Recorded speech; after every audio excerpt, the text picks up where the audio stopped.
Halo semuanya, selamat datang kembali di video analisa teknikal mingguan bersama Mandana. Ini adalah analisa teknikal mingguan yang berlaku untuk pair Euro USD dari tanggal 7 sampai 11 November 2022 ataupun minggu kedua di bulan November 2022. Seperti biasa, jika teman-teman suka dengan videonya, teman-teman jangan lupa like dulu videonya, subscribe bagi yang belum subscribe, hidupkan lonceng, dan di-share ke teman-teman yang lain yang sekiranya memerlukan analisa teknikal mingguan di Euro USD pada minggu ini. Untuk teman-teman yang ingin join bersama kami di channel Telegram Mandana, teman-teman bisa ke kolom komentar ataupun di kolom deskripsi di bawah untuk lihat daripada link channel Telegram seperti yang ada di sini. Nanti di sana teman-teman bisa mendapatkan akses sinyal gratis juga dari Mandana dan beberapa notifikasi lainnya yang penting untuk aktivitas trading teman-teman semua. Oke, jadi langsung aja kita lihat analisa kita di Euro USD kemarin ya, pada saat live analisa ataupun live prediksi marketnya. Jadi kemarin itu seperti yang saya sarankan, dimana jika dia ngebreak area segitiga ini, dia akan turun sampai ke area ini dulu, yaitu di 97.500 sampai ke 97.000, dan itu benar aja ya. Dan kalau kita lihat, ini harga benar-benar turun ya. Di sini akan saya jelaskan dikit ya. Ini harganya kalau kita lihat juga ya di daily. Kalau kita lihat daily market structure-nya, kalau kita lihat di sini kan jelas dia bergerak bullish nih di sini kan.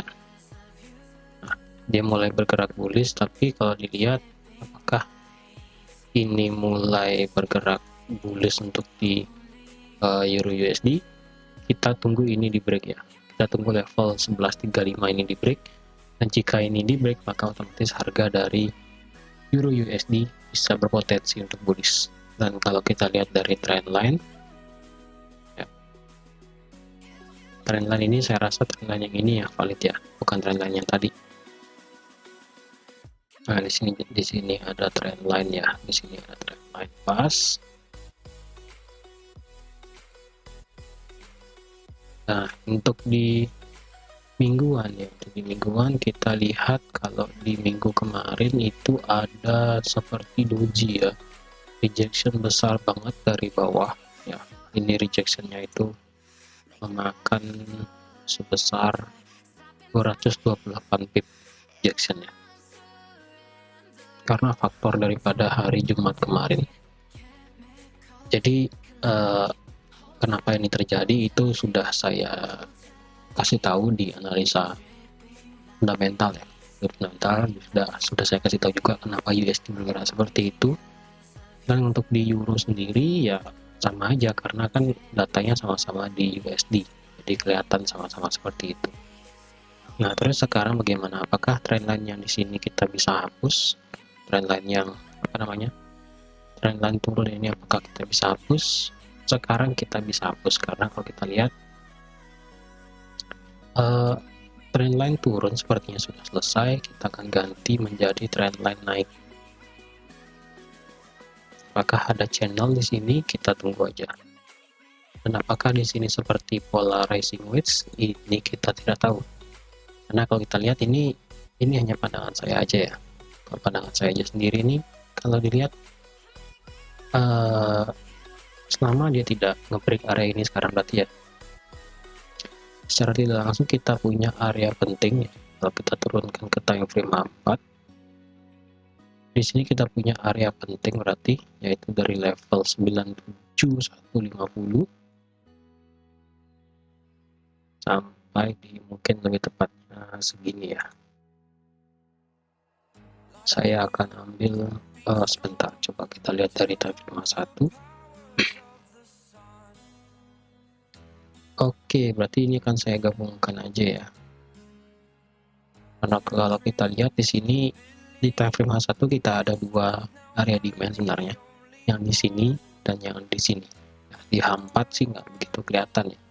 Di H4 lebih kelihatan yang ada di sini. Jadi kalau saya lihat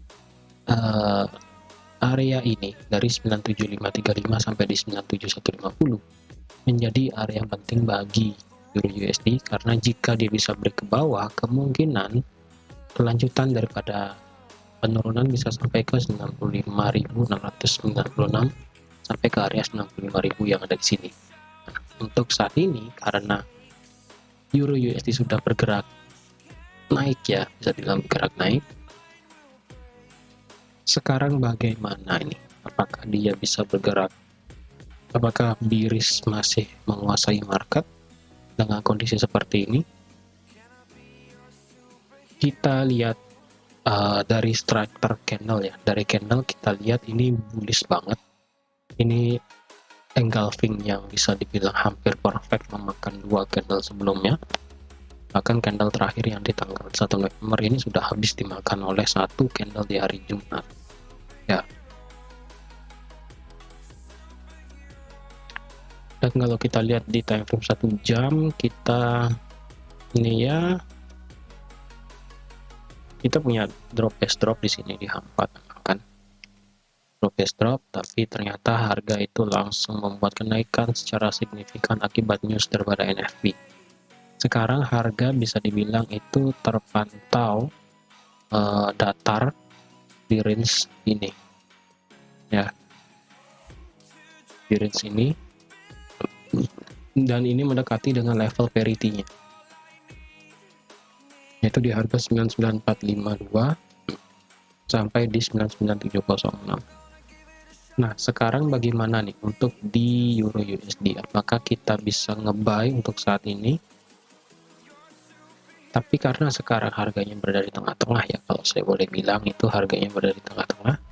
Dan kalau dilihat itu kita juga ada satu area supply di sini kecil, yaitu di harga ini supply kecil ya, itu di harga 321 ya sampai di 505, 320 deh ya, bisa ya biar genap 320 sampai 505. Jadi jika ada yang ingin buy di Euro USD, saya rasa hati-hati ya, karena walaupun daily-nya bullish ya, tapi secara overall kondisi market masih bearish ya kan. Ini kemungkinan trendline-nya ini akan saya panjangkan ya. Ini ada mother trendline ya, ini major trendline di sini. Ya, di sini ada major trendline yang dimana major trendline di sini akan menjadi patokan teman-teman kalau overall kita masih dalam kondisi bearish untuk saat ini. Ya. Kalau dilihat juga di daily, kita mungkin ini ada seperti rising wedge, tapi kita tunggu aja. Nah, untuk yang nge-buy bagaimana? Kalau yang nge-buy saya sarankan karena sekarang berada di area resisten ya, dan juga berdekatan dengan area parity. Ini biasanya kalau teman-teman lihat juga level parity di sini menjadi area yang penting. Karena kalau kita lihat di sini menjadi area support, kemudian menjadi area resisten juga, dan parity ini berdekatan juga dengan adanya area supply terdekat di sini. Ya. Dan kalau kita lihat juga di sini kita juga ada satu level area support become resistant, yaitu di harga 1135 sampai di 1310 seperti itu.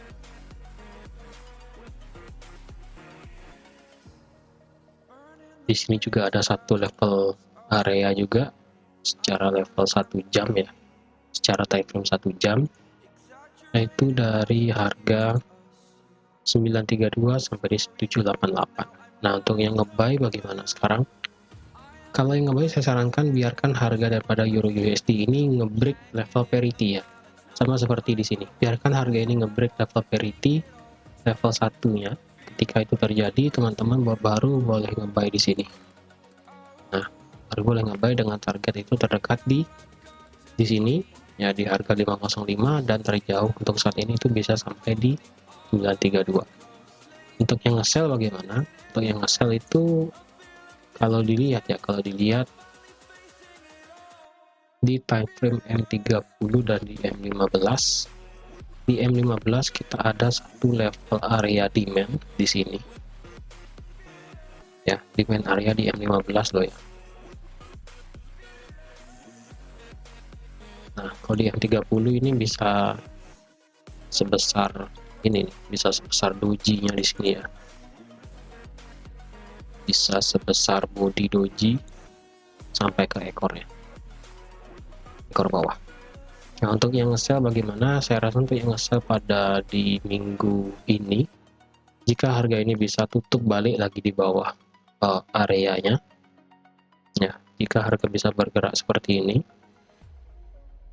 kita bisa berpotensi untuk ambil posisi sell dengan target itu terdekat adalah di 98710, dengan terjauh itu saat ini adalah di 98412. Karena kalau kita lihat juga akibat adanya news itu harga kan terlalu bergerak rally ke atas ya kan. Di H4 pun kita tidak melihat adanya koreksi. Ini masih tiga bullish banget. Oleh karena itu jika kita bisa melihat harga adanya engulfing di H1 ya, di H1 pun dengan ada engulfing di H4, itu kita bisa ambil posisi entry untuk sell ya, karena kalau kita lihat 4 candle ke belakang secara time frame H4 ini masih bullish. Oleh karena itu kita perlu konfirmasi yang pasti untuk kita bisa open posisi sell. Jika tidak ada konfirmasi, sebaiknya teman-teman jangan nekat open posisi sell di sini, karena tekanan bullish di sini masih aktif banget ya, masih sangat besar.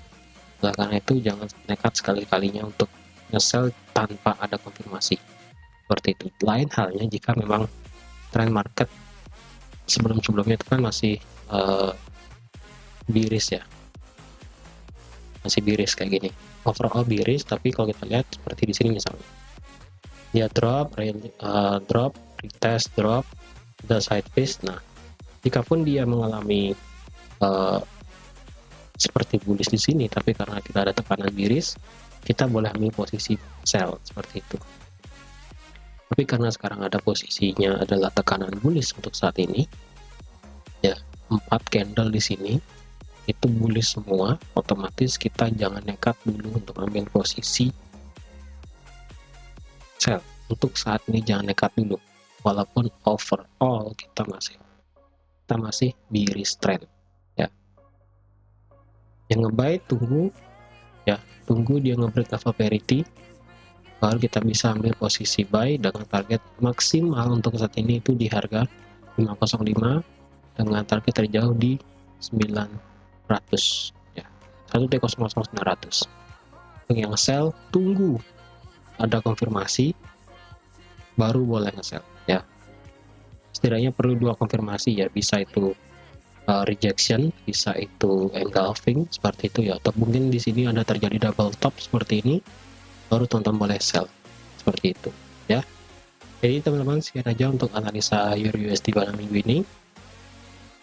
Semoga apa yang sudah saya berikan dapat bermanfaat bagi teman-teman semua.